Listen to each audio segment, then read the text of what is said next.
Muito bem, pessoal. Como vocês estão? Tudo bem? Felipe aqui falando. Mais uma vez, em mais um episódio, né? É o nosso sexto Sexto episódio. episódio. Já passamos de mais de um mês, é o segundo mês do nosso programa. Para a glória de Deus, a gente está muito feliz de estar recebendo você aqui no nosso programa. E desde já eu quero agradecer você que tem nos acompanhado, que tem curtido as nossas postagens, curtido os episódios, né? Eu tenho certeza que eles têm ensinado muito e têm edificado muito a tua vida. E eu estou aqui com meu irmão e parceiro. Alan, estamos mais uma vez aqui no Carralcast. Como o Felipe já disse, sexto episódio. É uma alegria poder estar nesse ambiente onde a gente tem compartilhado, ouvindo e também sendo inspirado com histórias de pessoas que têm sido relevantes nas suas áreas de atuação. E nessa noite não vai ser diferente. Então, daqui a pouquinho, depois da vinheta, nós vamos voltar e apresentar o nosso convidado dessa noite. Até daqui a pouco.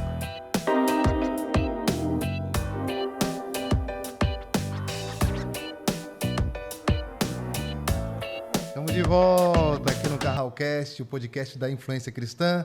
Eu aqui juntamente com meu parceiro, irmão Felipe Romero. E nessa noite nós temos a honra de receber aí, ó, o primeiro advogado aí. Primeiro advogado. É pesado aí, ó. É... Carteira, aquela carteira pesada, né?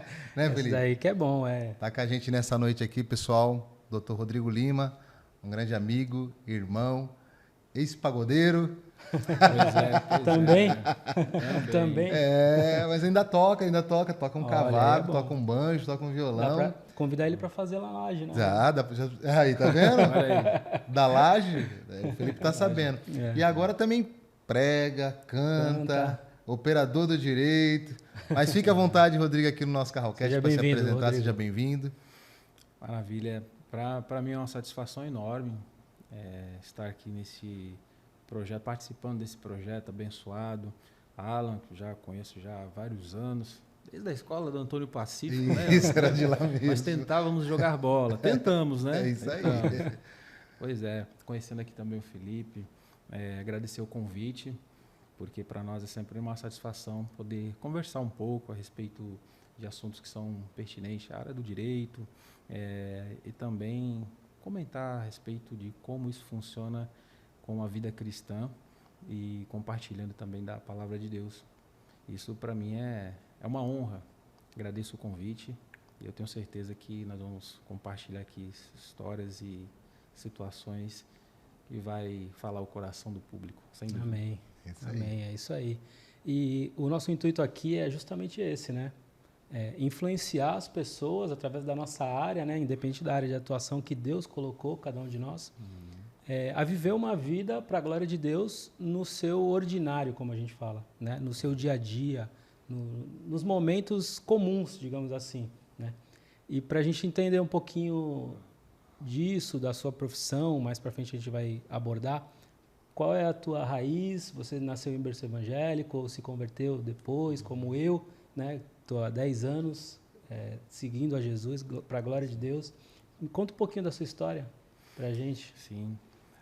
Não nasci em berço evangélico. Eu tive uma infância e uma adolescência conforme a vida nos traz quando nós não temos pai, né? Minha mãe, uma mulher que foi muito guerreira, a partir do momento que meu pai nos abandonou, né? Eu aos 5 anos de idade, meu irmão aos 9 anos de idade. E nesse momento nós só tínhamos a nossa mãe. E a nossa mãe, ela, eu e Fábio, nossa mãe, ela acabou que assumindo essa obrigação de mãe e pai, assim como muitas mães fazem, né? E nesse momento nós nos vimos abandonados da figura paterna e conseguimos guarida na casa da minha avó. Minha avó, uma mulher também que hoje já está nos braços do pai, mas ela, ao final da sua vida, aceitou a Jesus como seu único suficiente Salvador. E ela que abraçou esse encargo junto com a minha mãe. E eu não nasci em berço evangélico, mas cresci ali com a minha avó, ainda ela, nessa época, devota ali participante ativa da Igreja Católica e participando, às vezes.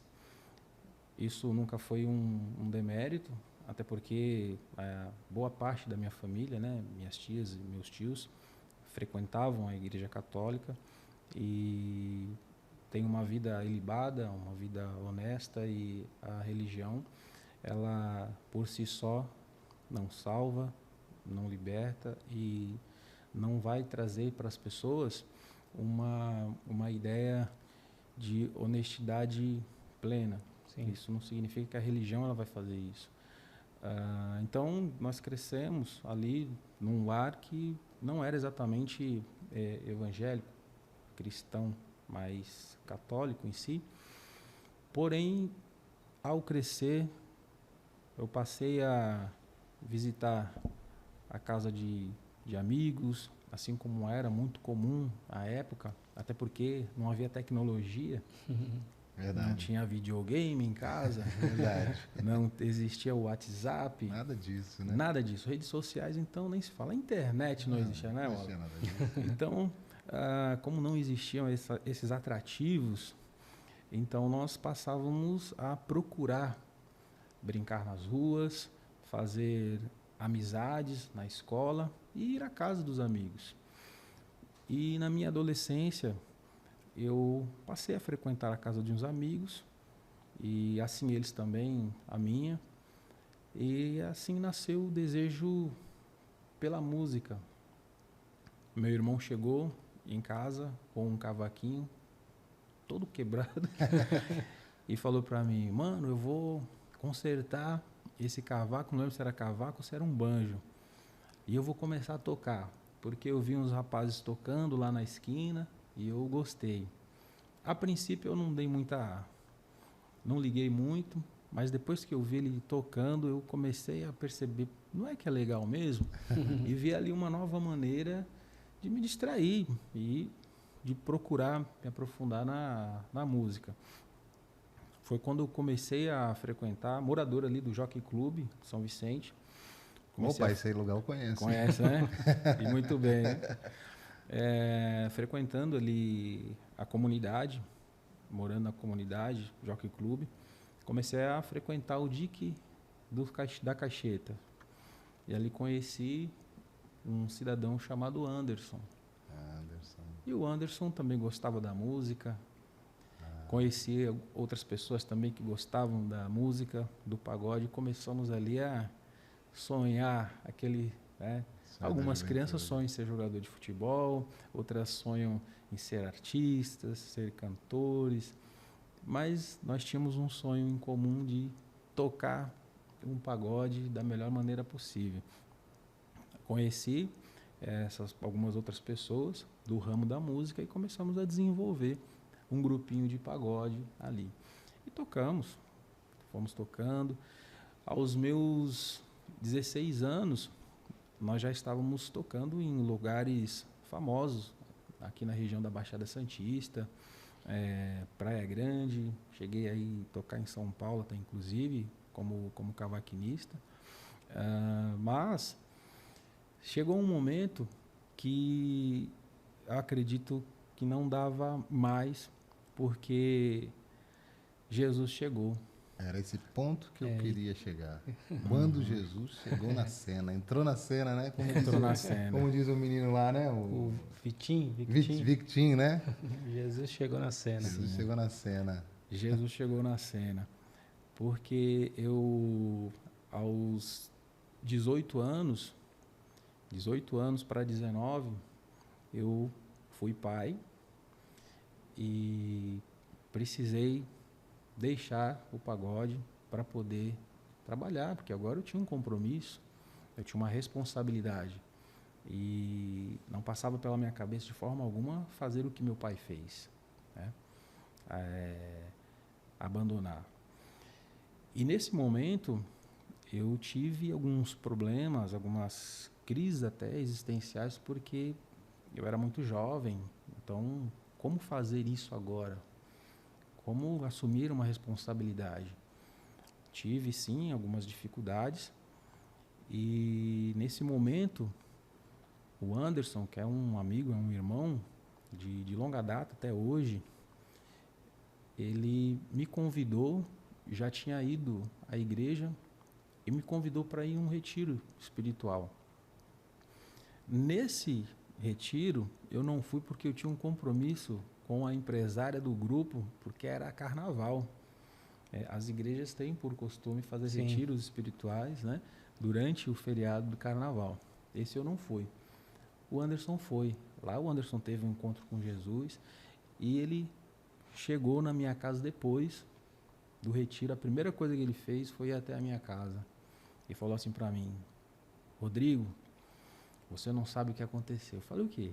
Olhei para ele, ele já estava de chinela havaianas, calça comprida. Padrão. Aquele padrão. Padrão crente. Calça comprida, chinela havaianas e uma camisa. Eu olhei para ele assim e falei: não acredito. Já sei. Espera aí. Ele: a partir de hoje eu sou crente. Eita. Aí eu falei: você? Não. Não dá pra Não ser. é possível. O Anderson era meu amigo de bagunça, assim, bagunça saudável. Sim, a gente gostava sim. de ir no pagode, tocar, nada além disso, né? E ele falou: a partir de hoje eu sou crente. E Vim te eu buscar. quero te apresentar aquele que mudou a minha vida.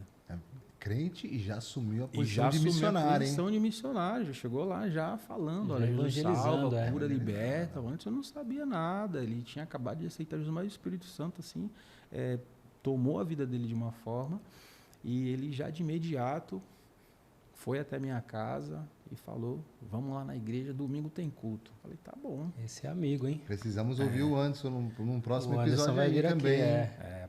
Ali tem história para contar, pode ser ter. Eu lembro desse antes e depois. Lembra, né? Dos impactos do encontro com Jesus. Sim. Consegui ver a cena de vocês antes de Jesus e a cena de Acompanhou, vocês. né? Acompanhei ali, né? Meio que de longe, mas consegui ver o impacto de Jesus entrar na cena, né? Como exato. isso faz toda a diferença na vida de uma pessoa, né? Faz demais, demais. O Anderson, ele foi a pessoa crucial. É meu pai na fé. É meu pai na fé. Nós temos um irmão também, evangelista, que é o Marcos, que foi também fundamental para que hoje nós pudéssemos experimentar da graça de Deus sobre as nossas vidas. Ele ganhou o Anderson para Jesus, o Anderson me ganhou para Jesus, e ele foi, se existe o avô na fé, entendeu? Ele é o nosso pai na fé e tem nos acompanhado até hoje. Assim, é impressionante a garra desse homem no âmbito assim de se dedicar à salvação de vidas mesmo. Então ele é uma inspiração para nós nesse sentido. Então o Anderson, ele chegou com essa boa nova na minha casa, e eu de imediato olhei para lá, olhei para cá, falei: será mesmo? Não é para mim não. Mas ele insistiu. Tinha vezes que eu ia na igreja e falava: Anderson, é o seguinte, hoje eu vou, mas eu tenho que tocar. Era final de semana, então eu ia lá porque Onde pegava, né? eu era pago para isso, até inclusive para tocar. E por vezes o Anderson me convidava para ir na igreja, eu ia assistir o culto até a metade. Quando chegava no momento da palavra, eu tenho que ir embora. E eu levantava e ia embora, levantava e ia embora, levantava e ia embora. Todo culto era assim. Eu passei, eu acho que uns 3 ou 4 meses nessa pegada. Ia para o culto e ia para o pagode, ia para o culto e ia para o pagode. Teve um dia que eu percebi que o Anderson estava um pouquinho magrinho, né? E o Marcos também. Eu falei: Anderson, o que está acontecendo? Ele falou: não, eu tô jejuando. Eu falei: tá o quê? Eu falei: não, eu tô jejuando. Mas tu tá deixando de comer? Eu falei: eu tô deixando de comer porque eu preciso... Eu entrei num propósito com Deus. No próximo culto, eu fui para a igreja. Chegando lá, quando eu levantei para ir embora, o Marcos, ele foi para a porta e falou: hoje você não vai embora. Segurou. Hoje você não vai embora. Eu falei: não, eu preciso ir porque eu tenho um pagode. Eu falei: não, hoje não tem pagode. Hoje você vai ter um encontro com Deus. Eu falei, o que esse cara tá falando? Eu falei, não, eu tenho que ir, Marcos, eu tenho que ir. Ele, não, você não vai não, pode ficar aí, espera um pouco.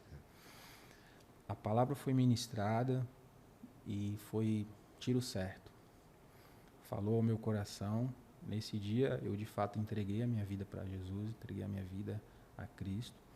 E estou até hoje na sua presença. Glória a Deus. Caminhando na fé,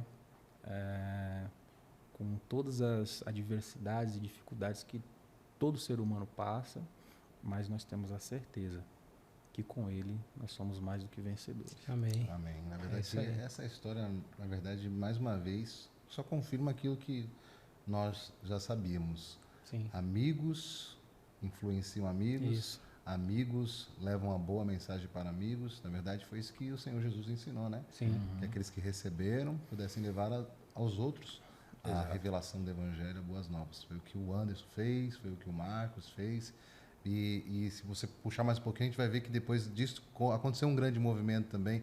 Outros meninos ali, daquele mesmo movimento do pagode, também vieram para Cristo. A gente teve uma turma do lado de lá também, o William, Cássio, Edivaldo, Paulo, uma turma grande mesmo assim que se converteu e tocavam também na noite, tocavam pagode, daqui a pouco estavam tocando para Cristo, levando a mensagem. Quantas vezes a gente subiu o cacheta para evangelizar com um cavaquinho na mão, com um banjo na mão, com rebolo, tantano, itararé, na biquinha, que era uma forma que a gente sabia usar os dons e talentos, e também de poder entrar em lugares que talvez com paletó, gravata não tinha. De outras formas era inacessível. Era estratégico, né? Então, como Deus faz, né? Deus faz de uma maneira perfeita, né? Cara, assim, muito legal essa introdução da tua história. E aí, como que aconteceu a questão do direito na sua vida? Sim. O direito foi algo que eu não esperava. Assim, não foi planejado. Porque, como eu disse no início, eu não tive aquele pai para poder direcionar, para poder orientar, para dizer, olha, você precisa estudar, o estudo transforma, e a melhor coisa é você buscar uma área de estudo para poder se formar, se tornando homem, sustentar a sua família através do trabalho honesto, e o estudo é o caminho. Mas eu tive meu irmão Fábio para orientar, que também é fundamental na minha vida e formação de homem e como homem de caráter. Porém, eu necessitei, obviamente, depois que deixei o pagode de lado, um trabalho, um emprego. Eu comecei a buscar na área de ajudante, porque eu não tinha formação alguma. Trabalhei com meu irmão de ajudante geral numa empresa de engenharia. Então ele era motorista, entregava os andames, o material de obra, e eu era o ajudante dele. Ia lá entregar os andames, ele lixava, fazia manutenção, tal, enfim. Mas no fundo eu sabia que Deus tinha algo maior, tinha algo, não menosprezando a atividade, não é isso, mas apenas eu tinha a convicção de que eu poderia ir além. Eu poderia ir além daquilo que eu estava fazendo. Nesse momento eu entendi que eu precisava buscar qualificação. E a primeira coisa que eu pensei, falei, bom, aqui nessa empresa, o máximo que eu posso chegar é motorista. Motorista já é o cargo do meu irmão. Eu não vou fazer isso. Eu vou, lógico, tirar minha habilitação, porém vou tentar outra coisa, procurar outra coisa. Nisso, eu tive que pedir as contas da empresa, né? E com a rescisão, eu tirei minha habilitação. Quando eu tirei a habilitação, eu vi uma placa lá no local próximo. Nessa época, a empresa de telefonia da época estava entrando nesse mercado. A Telesp terceirizou o serviço, né, de telefonia, e entrou a Telefônica. Entrando a Telefônica, ela terceirizou o serviço, então outras empresas prestadoras de serviço entrou para poder prestar serviço de instalação de telefones, reparos e tal, tudo mais. E nessa época, como a Telesp privatizou, a Telefônica passou a ampliar o atendimento. Então, aquelas pessoas que não podiam ter telefone, que era caro, acessível demais, tinham um que boom de comprar. crescimento. Foi um boom. Então, muita gente começou a pedir telefone, porque agora era por assinatura, você não precisava mais comprar. Então, foi um mercado de trabalho que ampliou muito e gerou muito emprego. Gerou demais. E para todo lado tinha escolinhas ensinando como instalar o telefone, como fazer o reparo. E eu fiz esse cursinho, já tinha habilitação, fiz esse cursinho e entrei para trabalhar numa empresa, uma empresa prestadora de serviço do ramo de telefonia. Fiquei nessa empresa de 2001 até final de 2003. No início de 2004, eu tive um problema de saúde. Eu tive hanseníase. Hanseníase é uma doença que acomete a pele, os nervos, os tendões. Eu fui trabalhar um dia, nós usávamos uma bota biqueira de aço. Cheguei em casa com um calo machucado e não tinha sentido nada. A hanseníase, ela é conhecida também como lepra, né? E ela é uma doença que, se não tratada, ela causa sérios danos, irreversíveis até, inclusive. Eu precisei me afastar do trabalho para me tratar. Ela tem tratamento de 1 ano e meio a 2 anos, você está totalmente curado e, dependendo do grau, sem sequela alguma. Afastando-se do trabalho, eu fiquei em casa ocioso, já casado, né, me casei, e em casa falei, bom, e agora?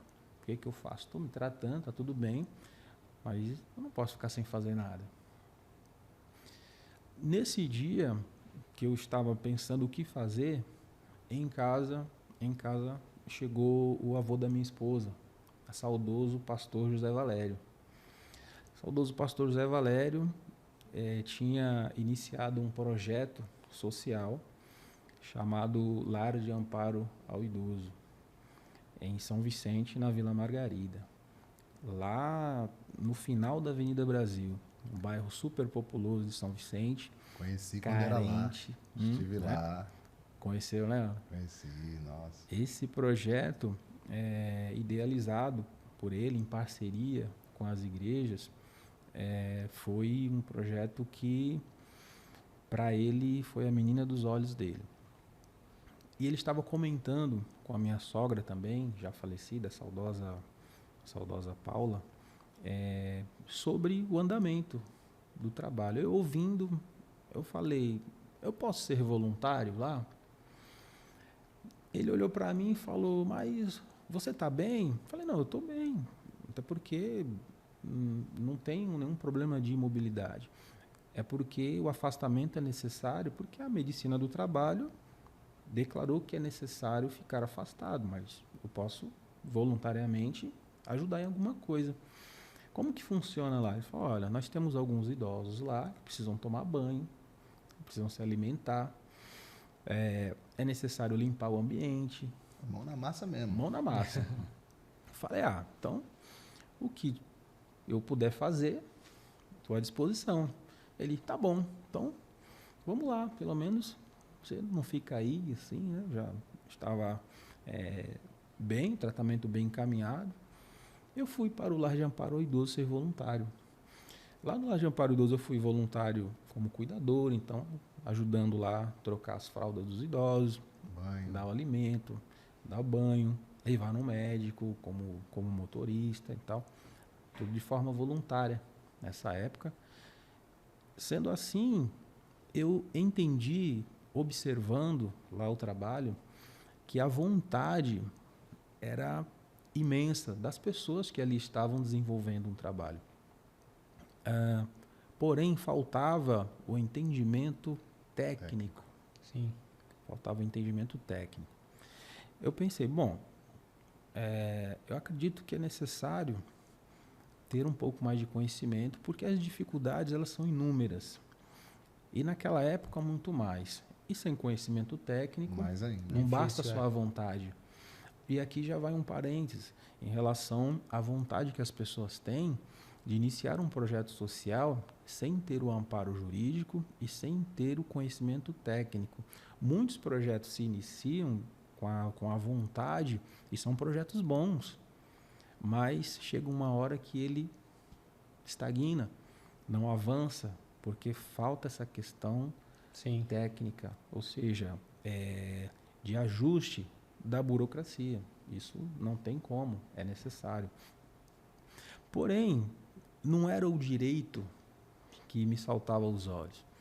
Eu gostava muito da área de tecnologia, porque eu trabalhei na Telefônica, então já tinha alguns cursos, como de montagem e manutenção de computadores, LPCD, de eletrônica básica, porque na época nós consertávamos os aparelhos mesmo. Hoje não, hoje eles são descartáveis, né? Quebrou, vai lá e troca. É assim.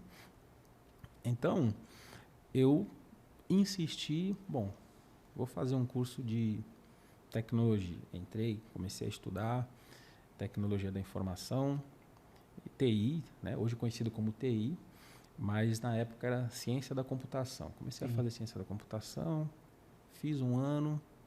Será que é isso? Pairou aquela dúvida. Não foi. Aí tinha aquela dificuldade em relação à questão administrativa. Entrei num curso de logística. Aí fui de novo. Insistindo. Não era isso. Voltei para a área de tecnologia. Vou fazer processamento de dados. O que eu estava pensando, na verdade, é uma qualificação profissional pessoal para mim. Mas não era isso que Deus queria. E eu entendi isso quando algumas irmãs, que eram voluntárias lá também, se dirigiam até o lar para poder ajudar, lavar roupa, limpar lá, tudo mais. E sabe aquelas irmãs da saia até o pé, do coque? Sim, elas existem. Elas existem. Essas aí, se ela parar na tua frente, você já sabe, aí vem. Aí vem. Ou Se esteja bem ou saia correndo. Se olhar para você, parar na tua frente e te chamar, olha, elas falavam assim, quero ter uma parte com você. Quando ela falou, quero ter uma parte, eu falei, sim, pois não, irmã. Ela falou, olha, é o seguinte, eu quero falar para você que Deus ele está olhando para a sua vida e só que ele não tá te vendo com a vestimenta que você está. Como assim, irmão? Ela falou, não, é porque a vestimenta não é essa. Eu ia, lógico, como voluntário lá na instituição, e assim, mais à vontade possível. Então, assim, um tênis básico, às vezes estava de chinelo, porque eu estava às vezes fazendo faxina, às vezes ajudando um idoso. Então, ela falou, não, mas a vestimenta é outra que Deus quer colocar em você. Eu vejo uma toga, e eu vejo uma pasta, e eu vejo terno. Né? De repente ela está falando de alguma coisa na igreja, que vai ter um evento, não entendi. Passaram-se 2 semanas, o avô da minha esposa, que na época era o presidente lá no Lar de Amparo, me chamou e falou, olha, é o seguinte, eu estou precisando, estou vendo que você está bem ativa e tal, já conhece já todo o andamento do trabalho, preciso de alguém para participar da diretoria. Eu falei, mas como é que funciona? Bom, você vai participar da Assembleia Geral, que são as reuniões, né, que as entidades fazem. Participando da Assembleia Geral, você sendo votado, você participa da diretoria, porque nós precisamos, né, fortalecer e tal, tudo mais. Falei, tá bom. Chegando lá na reunião, não entendia nada. Aquela conversa fazia parte da... Era algo novo. Estou entrando num ambiente, não estou acostumado. Provavelmente o mais novo?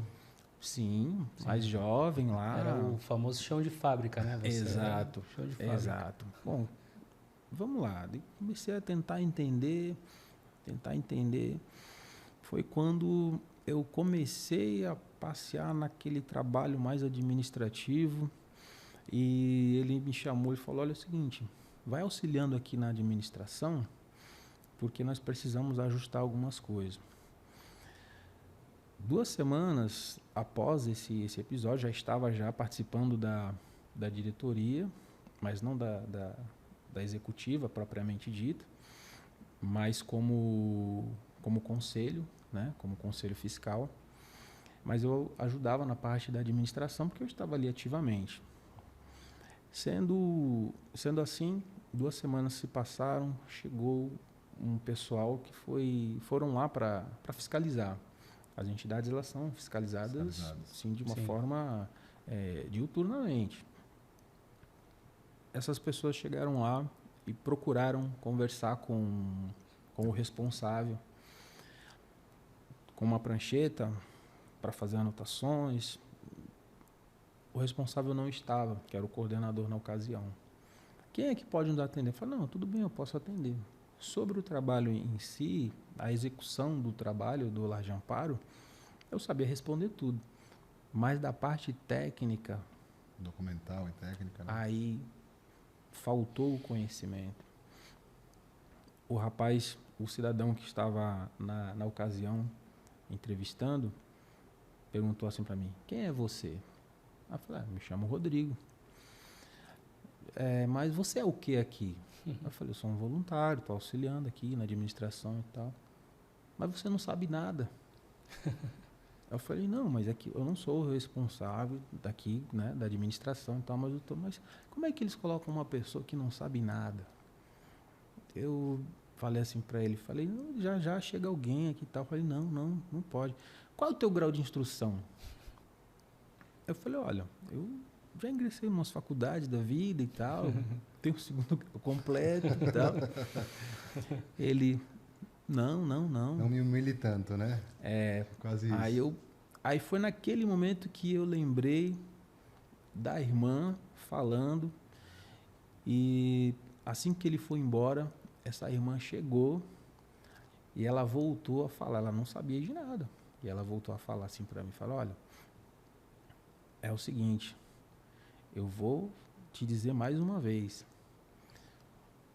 Deus quer trocar a tua vestimenta. Foi quando eu entendi que eu precisava sair daquela ideia de que eu precisava de uma qualificação profissional exclusivamente pessoal para adentrar agora numa área para servir em que algo maior, pudesse ser mais útil no reino, para a sociedade e para o trabalho e o encargo deste trabalho que estava por vir. Eu entendi isso, comecei a fazer umas pesquisas, falei, bom, será que é o direito? Aí eu comecei a pesquisar, tinha um amigo que ele estava iniciando o curso, aí ele falou, rapaz, não entra não. Não entra não, porque é muito difícil, ainda tem OAB, você não vai passar e tal. Porque sempre é assim, né? Quando Deus tem um propósito para a sua vida, Ele vai te impulsionando. Mas, por um outro lado, vai existir outras questões que podem querer te desviar do propósito. Exatamente. Isso pode acontecer. Mas eu me segurei naquela palavra que a irmã tinha liberado para a minha vida, e eu pesquisei, falei, bom, o Anderson nessa época já estava também lá auxiliando, e eu falei, Anderson, vou fazer direito. Ele, tu vai? Eu falei, vou. Tu vai encarar mesmo, mas tu não gosta de computador, teu negócio não é tecnologia? Eu falei, bom, eu preciso dar ouvidos ao que Deus está falando através dessas irmãs, e de fato foi isso.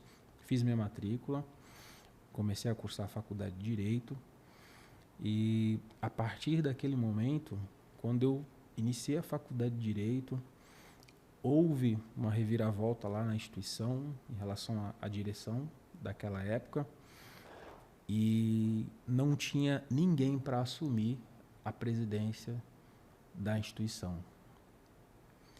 E eu falei assim, eu não vou deixar este legado ir por água abaixo. Foi quando eu levantei a mão e falei, bom, eu vou assumir a presidência. A entidade tinha alguns problemas sérios em relação à questão financeira. Como eu disse, a vontade só não basta. Se não tiver gestão, se não tiver técnica, não consegue tocar, não adianta. Porém, eu não sabia onde eu estava me metendo. Sabia que tinha uma problemática, mas não de forma profunda.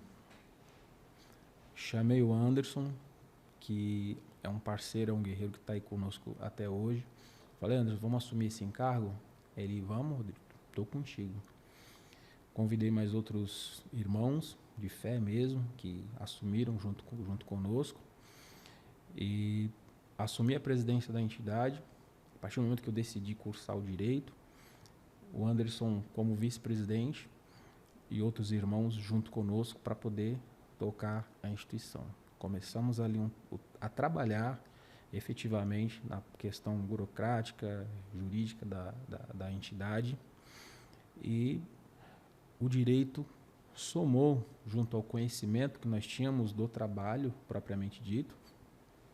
Conseguimos ajustar documentação, conseguimos ajustar aquilo que era necessário. A problemática maior que existia lá na instituição era a infeliz investida de pessoas que diziam que eram voluntários e acabaram que acionando a justiça. E aí a gente aqui não está discutindo o que é direito do trabalhador, não estou dizendo. Quando eu digo infeliz é porque alguns de fato eram voluntários. Não tinha subordinação, não havia onerosidade, ou seja, não tinha um pagamento de salários. Eles eram voluntários. Chegavam a hora que iam embora na hora que eles queriam também. E, infelizmente, ingressaram com a ação. Isso gerou uma bola de neve de dívidas para a instituição. Mas nós conseguimos sanar várias. Os primeiros desafios, né? Agora como presidente da entidade, né? Na frente de uma entidade. Exato. E isso trouxe para nós uma experiência também. Sim, já entramos assim, daquele jeito, com vários problemas a resolver, isso é natural. Mas, através do estudo do direito, eu consegui, com o apoio dos meus parceiros, dos irmãos, do Anderson, ajustar e deixar equilibrado toda a questão burocrática da entidade, que está aí até hoje. Legal. Muito bom. A gente vê que Deus ele usou o teu coração voluntário para, de fato, trocar as vestes, né? Sem dúvida. Do técnico ali da telefônica para um advogado. Sim. E Deus ele faz isso de uma forma assim que a gente fica constrangido até, né? Tem um outro ponto também nessa história, né? A gente vai dar uma paradinha já para o intervalo, mas tem um ponto antes aí que queria frisar, é o fato dele, antes de assumir uma posição de liderança dentro da entidade, primeiro ele foi voluntário. Sim, exatamente. Né? Junto com um amigo, que eu percebi que o amigo faz parte de toda a história, né? O Anderson. Né? O Anderson é importante nessa jornada aí também. Sim. Mas, tá vendo? Amigos ajudam amigos. Estão juntos em momentos bons e ruins, né? Isso, fazem parcerias, né? Bom, legal. Sabe bem o que é isso. Rodrigo, legal essa história. A gente vai fazer uma paradinha e daqui a pouco a gente volta aí para ouvir outras coisas também. Vamos falar sobre LGPD? E LGPD nas igrejas. O que mais, Felipe?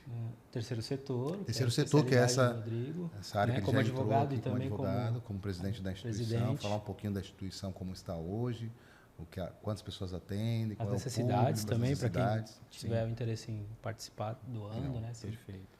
Então é isso. Então, daqui a pouco a gente volta aí no Carralcast, o podcast da Influência Cristã. Estamos de volta por aqui no Carralcast, o podcast da Influência Cristã, um papo muito legal, muito agradável, com o nosso amigo Dr. Rodrigo Lima, um amigo aí de longa data, partilhou muitas coisas interessantes aqui do começo da sua história de vida, os desafios da vida, ali ainda quando tocava num grupo de pagode, assim como outros amigos também aqui que estão no estúdio, né? Também contou um pouquinho da sua trajetória, como se deu a sua conversão e também o início ali do trabalho voluntário na entidade, a qual hoje ele é presidente, Muito bacana ver essa história, Rodrigo, porque essa é um tipo de história que influencia aqueles que estão nos ouvindo e nos assistindo através das plataformas, né, que nós estamos, né? Então, como o Felipe falou lá na abertura, né, Fê? É o grande propósito desse podcast é trazer pessoas e histórias que possam inspirar outras pessoas e gerar também outras histórias. Então, Sim. legal ouvir tua história, saber da trajetória aí, como foi até aqui, mas eu sei que ainda tem muita coisa para acontecer, as coisas estão acontecendo. A gente queria aí também ouvir um pouquinho como que está hoje a entidade, qual é o público-alvo, como que está a estrutura lá hoje. Eu conheci a entidade bem no começo, quando ainda era na Avenida Brasil, muita paixão, muita vontade, mas pouco conhecimento, pouca estrutura, e eu sei que hoje está diferente. Queria que você compartilhasse com a gente aqui, e a gente vai trocando, batendo bola, né, Felipe? Sim, sim. Perfeito. O Lar de Amparo Idoso, ele é uma ILPI, uma instituição de longa permanência para idosos, né? Essa sigla, ela é uma sigla que traz para nós a ideia de residencial, tá? Porque outrora era muito comum as pessoas chamarem de asilo. Os asilos, eles são instituições hoje já fora ou em desuso, porque traz aquela ideia de abrigo, abandono, de como se fosse um depósito de pessoas. Sim. Já aconteceu, né, de instituições trabalharem dessa forma, sim, mas hoje não mais. Hoje a fiscalização ela é muito assídua.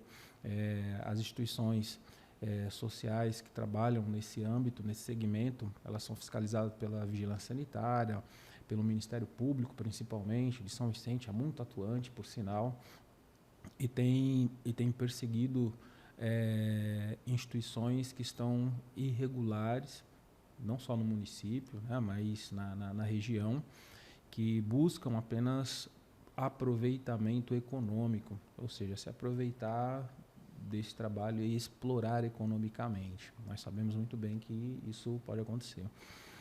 O Lar de Amparo Idoso, ele é uma entidade totalmente certificada. Hoje é uma instituição que é utilidade pública, está cadastrada, tem certificação, tá, no Cadastro de Entidades Sociais do Estado de São Paulo, no Conselho Municipal de Assistência Social do município, no Conselho Nacional de Assistência Social. É entidade certificada, entidade beneficente de assistência social com a certificação SEBAS. Então, é uma entidade totalmente atuante e certificada para poder atender os idosos, a população idosa, não só do município de São Vicente, né? Porém, falo muito do município de São Vicente porque ela está situada lá na Vila Margarida, em São Vicente, e atende idosos carentes, idosos vítimas de maus tratos, de abandono, idosos que foram abandonados na rua, e de todo tipo de demanda que visa, por exemplo, maltratar o idoso, familiares, violar direitos. E o idoso, ele é frágil. Então, chega no momento da vida, aqueles os quais Deus permitir chegar na sua avançada idade, ele vai precisar do apoio da família e vai precisar do apoio do Estado também. Por que digo isso? Porque o idoso, ele chega um momento que ele não quer dar trabalho. Então, ele acredita que ele pode sobreviver sozinho. Sim. E eu, de antemão, já digo que sozinho ninguém faz nada. Nós sempre vamos precisar uns dos outros. E o idoso não é diferente. Porém, a regra é o seio familiar. Às vezes, o próprio idoso não quer dar trabalho e ele se isola.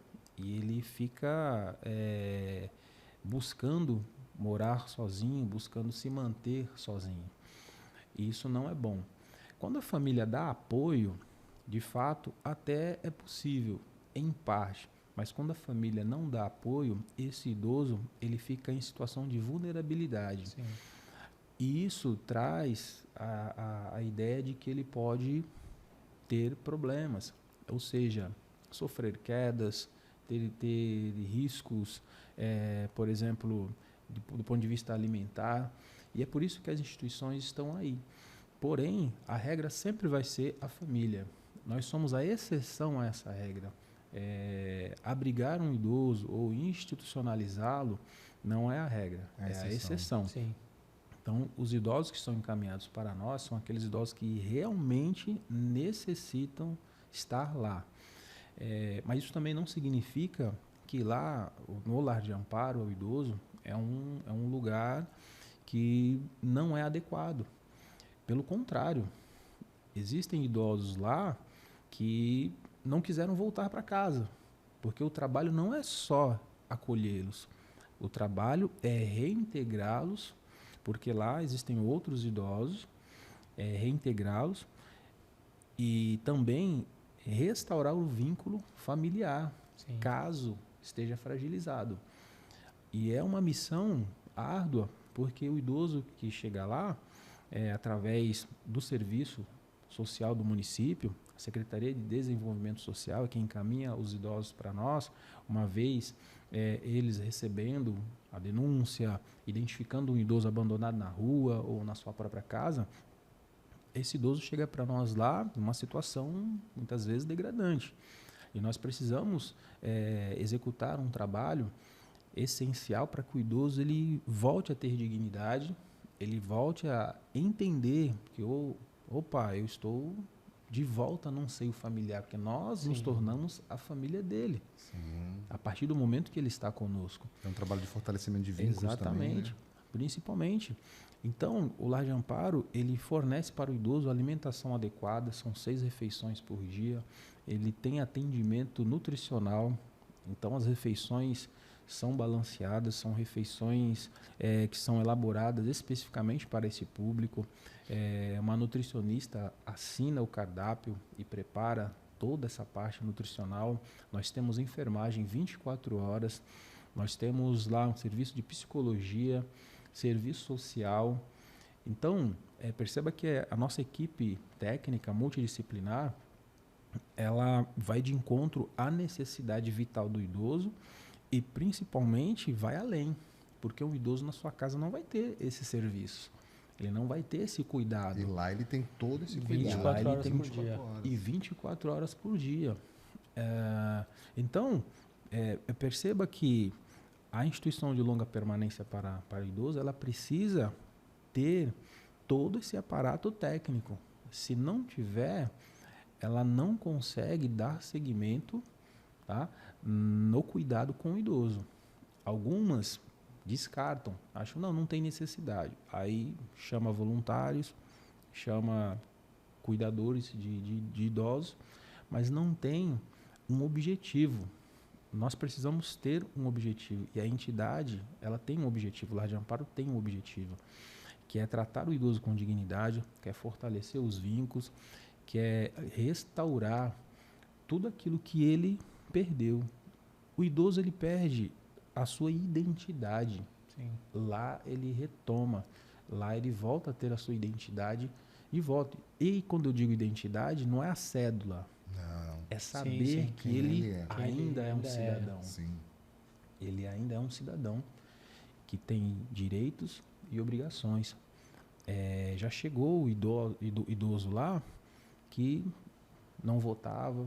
Opa, agora eu tenho como votar. Mesmo talvez não tendo mais a Exercício obrigação da devido à cidadania, idade, mesmo não tendo. mas Sim, sentiu Exatamente. vivo para participar do processo. Né? Idoso que chegou lá, que por exemplo, não falava com o filho há muitos anos e hoje já se comunica.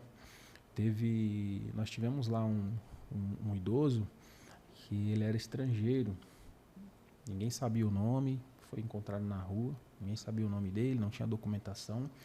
O serviço social fez um trabalho excepcional de busca. Conseguimos achar a família dele na Holanda. Olha só. Na Holanda. E conseguimos realizar esse encontro Que E legal. hoje o idoso está residindo no seio familiar Olha só. na Holanda. Olha aí, é até bom falar sobre isso, contar esse testemunho, porque, como você até comentou no começo, as pessoas veem como talvez um depósito, né? Quem não está ali no dia a dia, não está participando de fato da instituição, não enxerga esse trabalho 360, como a gente fala, que é o todo, né? Emocional, social, físico, principalmente, né? E a gente E pode até o ver espiritual, o né? espiritual também, por se tratar, né, do lar cristão. E a gente vê que isso engloba um dos principais mandamentos que Jesus nos deixou, que é amar ao próximo, de fato. E eu penso muito nisso, a respeito de você honrar aqueles que pisaram no campo minado. Eu costumo dizer assim das pessoas que têm idade mais avançada, pisaram no campo minado para eu estar onde eu poder pisar hoje e não sofrer nenhum tipo. Então eu vejo com muita alegria assim esse tipo de trabalho que o lar fornece, que vocês fazem, porque de fato não é só dar comida, dar banho, trocar fralda, não.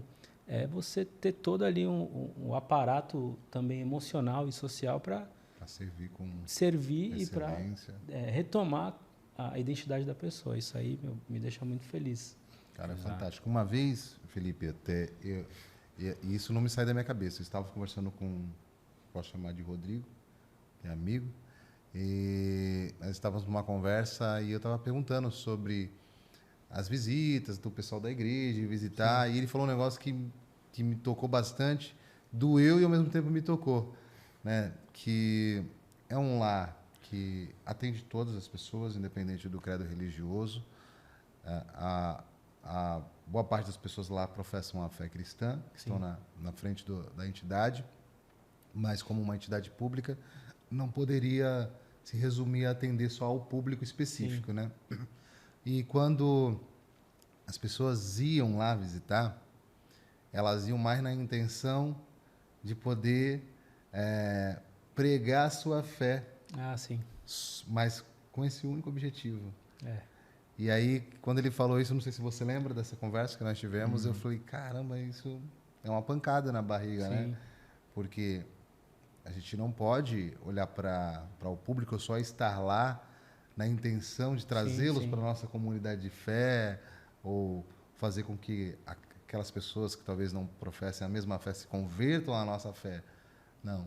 A gente precisa estar lá, na verdade, para servi-los em amor, independentes das escolhas e das decisões que elas tomam. Isso me tocou muito quando você compartilhou, né? Tanto é que, na primeira oportunidade que tive, falei, gente, vamos lá servir, né? Sim. A galera foi lá servir, ninguém foi lá para nossa igreja. Esse não era o foco.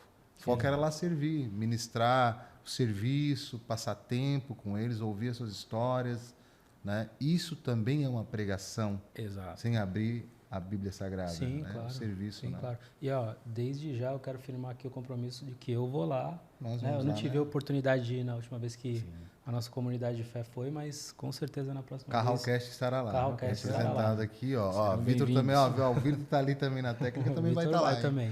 Já pegamos o Vitor também, vai estar lá junto com a gente. Cara, isso foi fantástico ouvir isso. Na hora eu falei, caramba, não faz sentido. Deu uma pancada na barriga do estômago, porque eu acabei me colocando também nesse rolê, né? Como a molecada dizem aí. Então, foi assim forte, cara, que você falou aquele dia para mim, né? Exato. Porque eu acredito muito que nem todos vão entender, mas precisam compreender. Entender essa missão, nem todos vão, mas compreender que ali existem pessoas que já com as suas forças esgotadas, já depois de uma jornada grande de trabalho, de dedicação, de fato alguns, quem sabe, não foram tão felizes na sua paternidade ou na sua maternidade, mas eu acredito que independente disso, nós precisamos continuar a trabalhar de forma a respeitar o próximo, a amar o próximo. E amar é isso. Eu não posso olhar para um idoso ou para uma pessoa que seja e entender que eu não posso ajudá-la ou fazer alguma coisa porque ela é isso ou é aquilo. Sendo cristão, não dá. E aí eu já abro aqui um parênteses para até falar sobre o direito. Há muitas vezes mal interpretado pela própria sociedade quando o advogado ele defende os direitos do seu cliente. Direito é uma coisa e justiça é outra, certo? Assim como o médico, quando ele está na sua atuação, pode chegar quem for. Se a pessoa é honesta, se ela não é honesta, Sim. independente de credo religioso, Ela tem direito ao tratamento. ela tem direito ao tratamento. O médico ele vai atender. Sim. Agora, o que ela fez ou deixou de fazer, existem questão de outros justiça. órgãos, exatamente. E isso aí não é para ele entrar nesse particular. E amar o próximo é isso.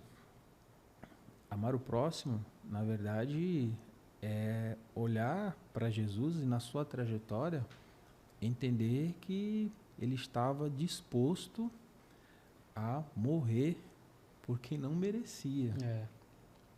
Eu, você, você. Ninguém merece. Ninguém merecia. Mas ele quis. Foi ele que quis fazer isso. Por amor de nós. Por amor de mim e de você. E nós precisamos ter isso queimando e ardendo no nosso coração. E no Lar de Amparo, é amor que nos move a continuar esse trabalho, a recepcionar aquelas pessoas, a identificar que eles são carentes da necessidade material, do abrigo, mas principalmente do relacionamento. Sim. Porque muitos deles sequer tiveram a oportunidade de se relacionar com sua família, de ter ali o abraço, o afeto, o afago. E se nós analisarmos a vida de Jesus, é relacionamento puro. Sim. Jesus nunca chegava criticando primeiro, a não ser quando entrava os escribas e os fariseus em debates desnecessários, então aí sim. Mas Jesus procurava se relacionar com as pessoas e entendendo a problemática, as suas mazelas, aquilo que mais as afligia. Quando ele chega no poço de Jacó, ele pede para a mulher samaritana um copo d'água, uma água. Mulher, me dá de beber? Ele poderia ter chegado lá o seguinte, mulher, sai daqui porque tu é samaritana, eu sou judeu, não posso falar com você, entendeu? Sim. A tradição. Quebrando o protocolo, por amor, para poder provocar o relacionamento. Sim. Voltar a ter relacionamento. Intencional, né? Certo? É intencional. Intencionalidade. É assim que a gente precisa agir, de fato. Se a gente quer influenciar, né, Precisamos ser as pessoas intencionais. através da nossa fé. Exatamente. E no Lar de Amparo nós temos esse projeto intencional de trazer para os idosos um pouco de dignidade, mesmo que nesse momento da vida deles, para que eles entendam que eles também são amados. Sim. Que eles não estão desprezados, que eles não são descartáveis, que eles não são um produto que perdeu a validade ou um objeto já usado, velho, agora colocado de canto e não sirvo mais. Porque na mente deles, a maioria fala isso, estou aqui esperando para morrer, não sirvo mais, meu filho não vem me visitar, minha filha não vem. Obviamente que não são todos. Nós temos idosos lá que a família é assídua, a família presente. Sim. É presente, contribui, ajuda, alguns até levam para a sua casa, para passear, mas boa parte não. Triste, né? E eles contam conosco, como família. Sim. Como família. E o que o Alan trouxe sobre outras denominações que vão lá e vão falar da sua fé, de fato nós não podemos proibir de forma alguma. Como instituição, nós fomentamos ali esse relacionamento contínuo e de atenção à pessoa idosa e respeito àquilo que ela também acredita. Sim. Se a fé dela não é a mesma que a minha, eu preciso respeitar. E em respeito, nós não podemos proibir aquela pessoa de receber, por exemplo, a denominação que ela acredita. Sim. Eu não posso proibir, mesmo nós lá sendo cristãos. Isso chama-se respeito. Sim. Até porque, para ganhar a confiança e falar da nossa fé para outra pessoa, não é com intolerância, não é criticando aquilo que ela acredita, não é colocando em xeque a idoneidade dela, ou se ela é Da certa, crença, ou da se fé. ela é errada, ou Sim. se ela ou a crença, como você mesmo disse. Mas o nosso maior testemunho é a nossa própria vida, a nossa Exato. trajetória. A maior pregação é essa, né? É. A gente tem falado sobre isso nos últimos episódios, sobre o maior testemunho é a nossa vida, a maior pregação é a nossa vida, né? Sim. Essa é a grande mensagem do Evangelho, é a sua vida, né? Então, aproveitando aqui sobre esse assunto, olhando para aquela câmera, então você que vai numa instituição, vai visitar uma instituição só com a intenção de pregar a sua mensagem sem se importar realmente com as pessoas, a gente precisa rever aí os nossos conceitos. Sim. E a gente já firmou um compromisso aqui, eu e o Felipe, já trouxemos também para o Vitor, de irmos lá, conhecer a dinâmica do dia a dia, servir os nossos irmãos que estão lá, estar junto num tempo lá, é um compromisso nosso aqui. Sim. Mas eu queria deixar esse recado aí para nossa audiência, né? Sim, Galera que nos certeza. assiste, pare de ir só com o objetivo de tentar trazer para a sua igreja, para a sua congregação, seja para a sua religião, denominação, não importa, vá para servir as pessoas, isso é o mais importante. É isso Sem aí. dúvida. Boa parte dos irmãos e outras denominações também, não cristãs, ajudam o Lar de Amparo. Nesse caso em específico, desses que foram para trazer uma mensagem, mas não se importaram com a problemática num todo, foi uma partícula.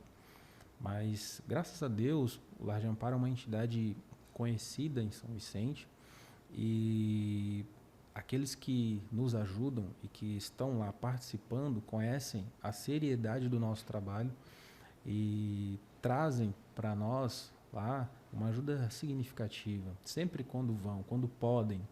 Nós temos parceiros lá que são uma bênção. Se eu falar aqui nome, eu vou ser infeliz de alguém, e posso esquecer de alguém.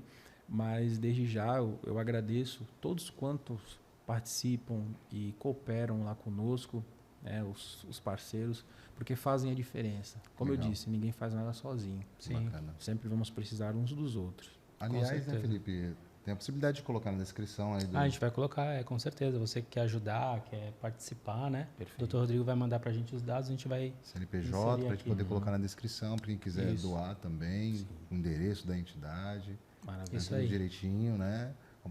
Para visitar, para poder servir lá um dia também. Vai entrar Sim. em contato lá com a administração, provavelmente com o Anderson, né? Para poder agendar um dia também. A gente vai fazer isso, vai estar aqui na descrição do vídeo. Falar de LGPD? Eu queria entrar um pouquinho nesse assunto antes da gente encerrar, só para contextualizar um pouco o Dr. Rodrigo e o público que está nos assistindo. Hoje, eu estou líder da mídia lá na minha comunidade de fé. Perfeito. E eu tenho visto, eu participo de alguns grupos de comunicação e mídia no Brasil e tal, de algumas igrejas, e eu tenho visto um movimento das pessoas se preocuparem, né, voltar os olhos para a questão da LGPD, do termo de uso e imagem. Sim. Já vi casos que aconteceram de igrejas serem processadas. E, como eu falei ontem, numa reunião que nós tivemos na nossa comunidade, a gente vive o nosso manual de vida e de fé é a Bíblia, mas nós vivemos debaixo da lei dos homens, né? Então precisamos de fato estar alinhado àquilo que a lei diz, né? Perfeito. E aí a gente estava conversando já até aqui um pouquinho antes. Deixa uma dica para a gente, para nossa audiência que tem líderes de mídia, né? Pastores ouvindo a respeito desse assunto que tem estado em alta nessas últimas semanas, né? A respeito do termo de uso. Pode gravar, não pode? A pessoa permite, os cuidados que a gente precisa ter. Maravilha. Como advogado, né? Opa, vamos lá. Bom, como advogado, a minha dica ela é simples. Nós atuamos no âmbito do direito eclesiástico. Sim. É um ramo do direito que atende essa parte jurídica das igrejas. E as igrejas, como um todo, todas elas têm a sua particularidade e a sua problemática. Infelizmente, existem pessoas mal intencionadas. Sim. Que vão se utilizar de meios para poder conseguir alguma coisa e se utiliza do judiciário para tanto. Porém, nós precisamos estar atentos àquilo que é pertinente em razão da atividade religiosa. E no caso das mídias, que hoje é muito comum, Sim. todas as igrejas praticamente se utilizam das redes sociais para divulgação dos seus cultos, para divulgação dos seus eventos, para fins de alcance de pessoas, Sim. transmitir a mensagem, né, poderosa que é a palavra de Deus. Sim. Só que a lei existe e nós precisamos observar a lei. E no caso da mídia, uma vez gravando os cultos ou gravando qualquer pessoa que seja, a igreja ela pode estar sujeita às penalidades da lei quando a imagem ela não é autorizada. Sim. Isso é um ponto. Porém, como que a igreja ela vai fazer para que amenize esse impacto ou essa ação de pessoas que estão mal intencionadas e vão requerer os seus direitos na justiça? A igreja, primeiramente, ela é dotada de personalidade jurídica. Então, ela precisa ter a sua documentação, nós chamamos de estatuto social, tá? No próprio estatuto, ela pode já conter expressamente essa autorização prévia, quando os membros aceitam aquele estatuto, até porque o estatuto ele é votado em assembleia. Sim. Para fins de organização. Quando a igreja ela se organiza juridicamente, em assembleia é votado artigo por artigo e os membros ali, os fundadores, eles aprovam. É possível. Na prática, muitas igrejas não colocam, preferem colocar essas particularidades em regimento interno, o que é possível e acho interessante que as igrejas façam dessa forma. No regimento interno vai constar a organização interna da igreja, que são seus departamentos, como eles funcionam e tudo mais. É possível incluir o departamento da mídia, a título de exemplo, no regimento interno, e lá já constar que os membros autorizam a veiculação da sua imagem. É uma possibilidade. Segunda possibilidade de se amenizar ações judiciais nesse sentido é a declaração expressa, através de um documento simples. Essa declaração expressa, ela vai, de fato, evitar. Tá? Agora, em um culto em que a igreja recebe visitantes, essa declaração expressa, ela se torna um pouco inviável, porque muito documento, imprimir documentação, papel, isso é até arcaico hoje, né? Com o advento aí da tecnologia, da internet, o mundo digital. Então, os documentos hoje eles são assinados do ponto de vista digital até. Então, estou falando para aquela igreja com um porte menor, que é Sim. possível, tem poucos membros, tá? Mas aquelas igrejas que têm um porte maior, como fazer isso? Interessante que ela se atente ao quê? Se o ambiente, o espaço do culto, ele tem, logicamente, uma porta de entrada, já coloca ali um aviso que os cultos são gravados. Sim. Esse aviso precisa constar os horários do culto em que eles são gravados, certo? E que, se a pessoa, ao adentrar ao espaço, ela automaticamente está ciente que o culto ele é gravado e que a sua imagem poderá, não pode deixar que ela vai, Sim. tá? Poderá ser veiculada nas redes sociais, na internet, no site, para fins de divulgação dos cultos, de forma não econômica. Sim. É uma ideia, certo? Que é possível fazer, já válida. deixar essa placa. Outra ideia também, além da placa, eu prefiro essa até, inclusive, colocar a placa e no culto, antes de se iniciar, alguém da mídia grava o início do culto, o pastor ou o líder, quem estiver ali fazendo uso da palavra no início, antes de iniciar o culto e as gravações, expressamente, de forma bem objetiva, avisar o público que o culto irá se iniciar e que as gravações também irão se iniciar. E que aqueles que não se sentirem à vontade e não quiser que a sua imagem seja veiculada, oportunamente veiculada na internet, nas redes sociais, ou eles, não vai pedir para as pessoas saírem, essa não é a ideia. É falar que essas pessoas, se não se sentirem à vontade, que se dirijam a um determinado espaço, certo?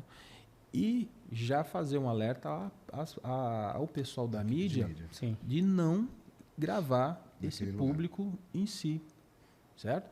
E se você não se sentir à vontade, você pode expressamente falar para o pessoal da mídia que você não quer ser gravado.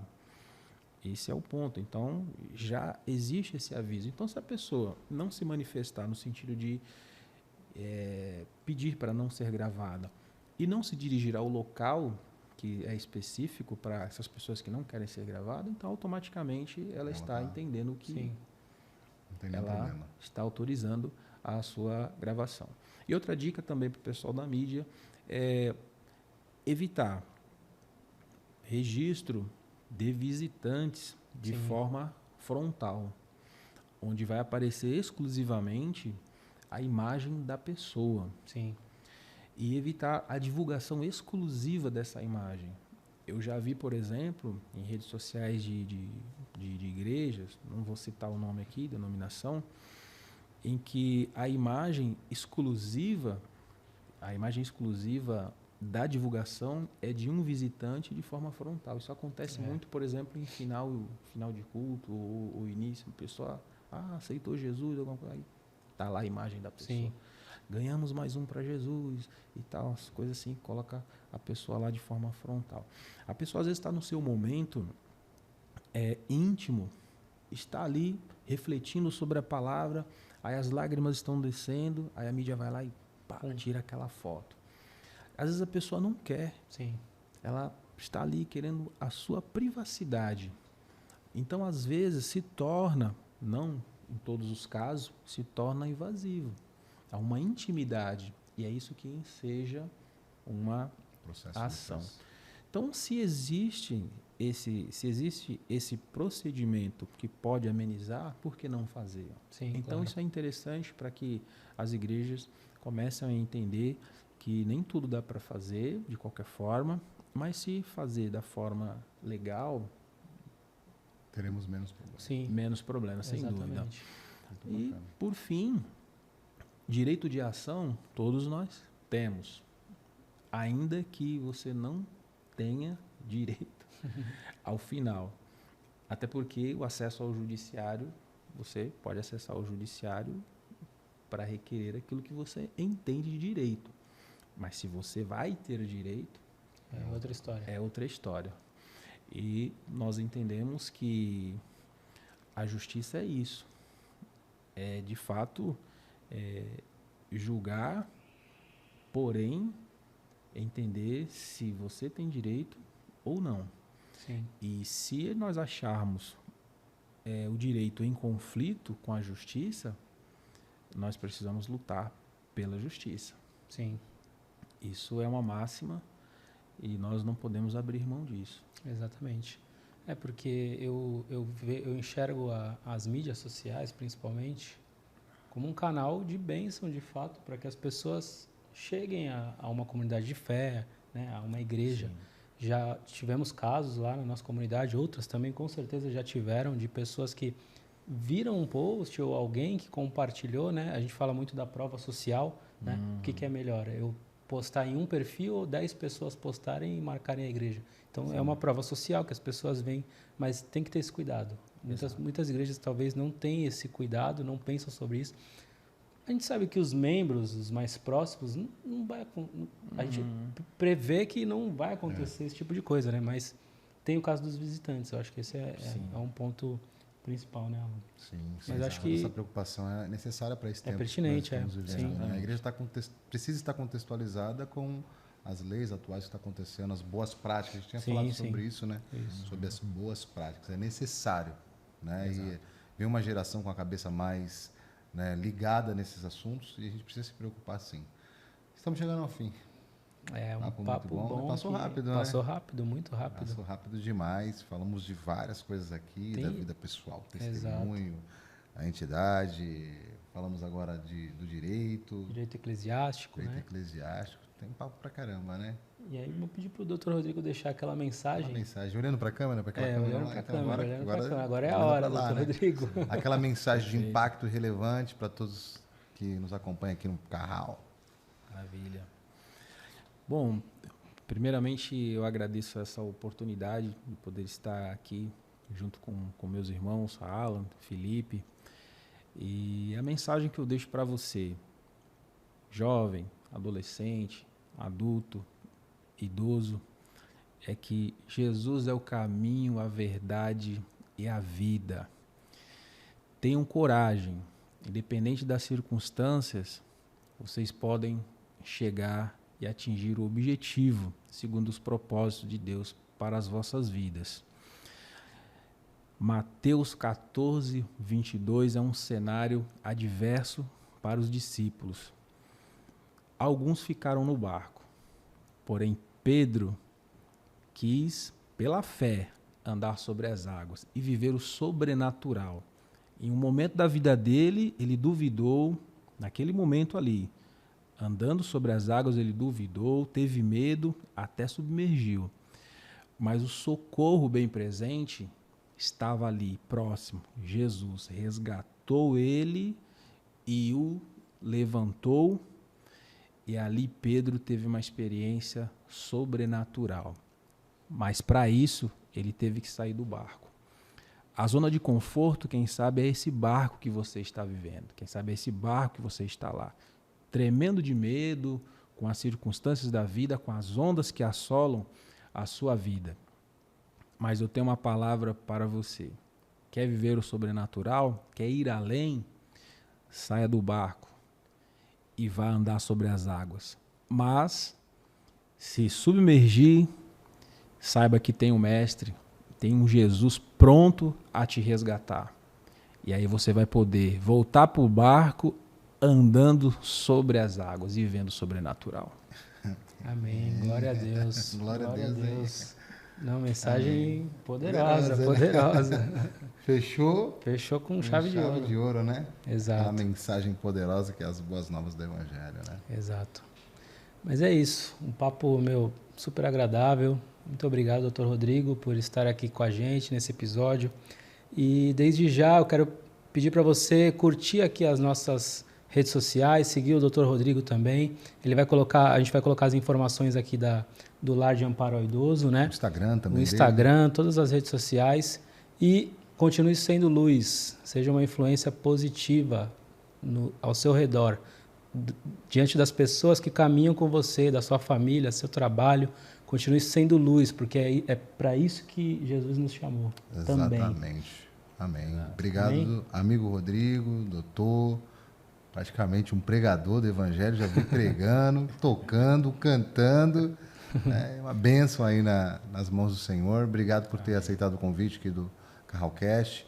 Obrigado aí por ter compartilhado as histórias, tudo que Deus tem feito através de você e em você também, sobretudo.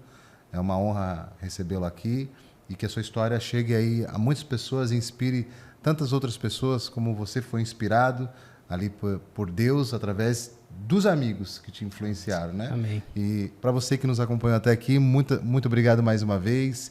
Continue nos acompanhando e saiba que você precisa ser relevante aonde Deus tem te plantado e fazer com que Jesus Cristo seja reconhecido através das suas ações, dos seus atos de amor e de serviço. É isso que nós temos aprendido, principalmente no último mês, né, Felipe? Exatamente. Nas células, aí nos ensinos de células, e que você seja essa ferramenta nas mãos do Senhor. Muito obrigado e até o próximo episódio. Deus abençoe vocês.